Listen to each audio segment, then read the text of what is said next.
Initial একটা ওইটারই এক same বা কাছাকাছি যেটা থাকে সেটা না। তাহলে আমরা ওজন পেয়ে গেলাম ইনিশিয়াল ওজনটা।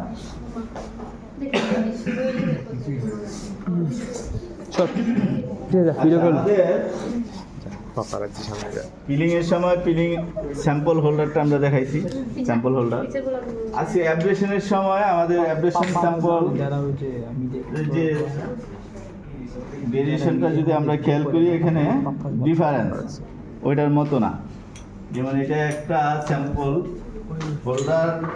স্যাম্পল হোল্ডার আর স্পিন্ডেল দুইটার সমন্বয়ে ছিল, আর এটার একটা ওজন ছিল, কত ছিল? এটা 163 প্লাস মাইনাস 7 গ্রাম।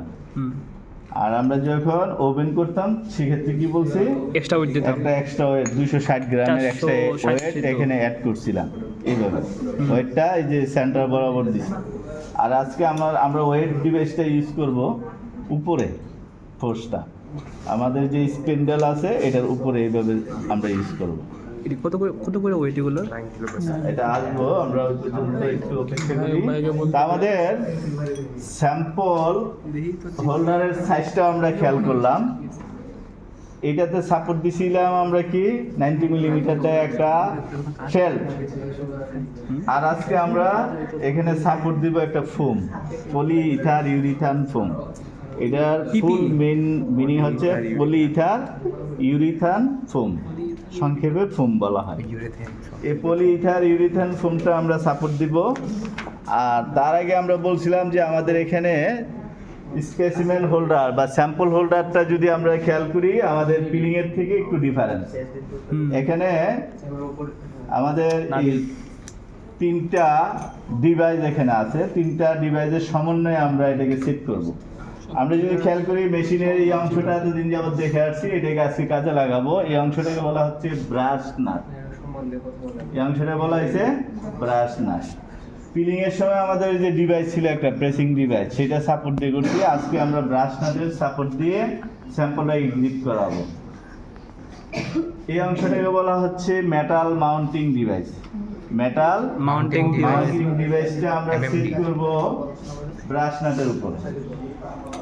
ব্রাশ নাটের উপরে আমরা সেট করব এই যে সবগুলা পিনের সাপোর্ট দিয়ে আমরা এটাকে সেট করলাম। করার পরে আমরা একটা নিট ফেব্রিক, নিট তো আমাদের কাছে না, এত ওই তো ওভেন এটা নিট ফেব্রিকে আমি নিট ফেব্রিক নিছি এই কারণে ওভেনে আমরা যে কোনো একটা ফেস ব্যাগ ওইখানে নাই, যদি থাকে তাহলে ফেস ব্যাগ অনুযায়ী আমরা দিব। যেহেতু আমরা যেটা নিছি এই যে ওভেন ফেব্রিক নিছি সেখানে এটার ক্ষেত্রে ততটা এফেক্ট না, যদি থাকে তাহলে আমরা ফেস ব্যাগ নিব। যেহেতু নিট ফেব্রিকের ফেস ব্যাগ আছে সেই জন্য আমি নিটটা নিছি।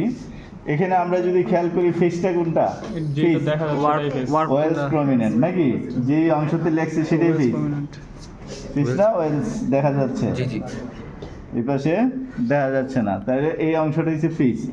ফেসটা আমরা নিচের দিকে দিয়ে রাখলাম, ছুটি করো না, সাপোর্ট দিয়ে ফেসটা নিচের দিকে সাপোর্ট দিয়ে আমরা ব্রাশ নাটের মধ্যে রাখবো। ব্রাশ নাটের যে মেটাল মাউন্টিং ডিভাইস আছে সেটার সাপোর্ট দিয়ে আমরা রাখলাম। রাখার পরে আমরা সাপোর্টিং হিসাবে একটা ফোম ইউজ করব যাতে মেটালের সাথে ফ্রিকশন না হয়, দিয়ে দিলাম। তারপরে আমাদের আরেকটা ডিভাইস আছে, এই ডিভাইসটাকে বলা হয়েছে ইনসার্ট ডিভাইস, ভিতরের অংশ। হ্যাঁ, ইনসার্ট ডিভাইসটাকে আমরা সাপোর্ট দিয়ে ফোমের উপরে সেট করে দিব। তারপরে এখন আমরা আমাদের এই যে স্পেসিমেন হোল্ডারের সবগুলা গায়ে কিন্তু নাম্বারিং করা আছে। টোটাল যে আমার সেটটা এক নাম্বার হইলে 1 নাম্বার সবগুলা। আমার মেটাল মাউন্টিং ডিভাইসও 1 নাম্বার হবে, ইনসার্ট ডিভাইসও 1 নাম্বার হবে। তারপরে আমার এই যে হোল্ডারটা যেটা আছে, যেটা সাপোর্টে আমি ওগুলাকে গ্রিপ করাই নিয়ে আসবো, এই হোল্ডারটার সাপোর্ট এখানে নাম্বারিং করা আছে, স্পিন্ডেলেরও নাম্বারিং করা আছে। তা আমরা এটাকে এইভাবে সাপোর্ট দিয়ে যখন গ্রিপ করাবো, আমাদের এটাকে আমরা দেখবো একটু প্যাচের মতো আছে। প্যাচের মধ্যে আমরা যদি ঠিক মতো না আটকাইতে পারি তাহলে কিন্তু গ্রিপ হবে না। আমরা আগে প্যাচের মধ্যে আগে বসাইতে হবে।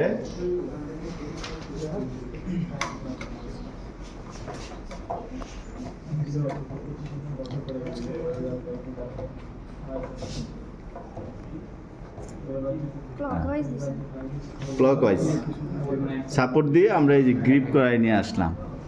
ইনসার্ট ডিভাইসটা যে মাঝে আছে, ইনসার্ট ডিভাইসের উপরে ছিল কি ফোম, ফোম। ফোমের উপরে ফেব্রিক। হুম। তাহলে ইনসার্ট ডিভাইসটা যখন ঠিক মতো গ্রিপ হবে, সাপোর্ট দিয়ে সব কিছু ঠিক থাকলে এরকম উপর দিকে ফুলে আসবে, ফ্রিকশনটা স্যাম্পল। আর যদি আমার এটা ঠিক মতো গ্রিপ না হয়, তাহলে আমরা দেখব যে এখানে ভিতরের দিকে থেকে যাবে, ফ্রিকশন তখন আমার স্যাম্পলের উপরে হবে না। যদি আমার এই যে প্যাচের মধ্যে ঠিক মতো গ্রিপ না করাইতে পারি, উল্টাপাল্টা হয়, তাহলে আমাদের কি এই যে অংশটা, স্যাম্পলের যে অংশটা ফ্রিকশন হবে, সে অংশটা বের হয়ে আসবে না, গ্রিপে থেকে মানে ভিতরের দিকে থেকে যাবে। সেই জন্য আমাদের এরকম খেয়াল করতে হবে। তারপরে আমরা এই যে বসাই দিব, এটা 4 নাম্বার ছিল, 1 2 3 4। তাহলে এইভাবে আমরা স্যাম্পলগুলোকে গ্রিপ করাই আগে, হ্যাঁ, তারপরে বাকি কথাবার্তা আমরা বলি। চলো।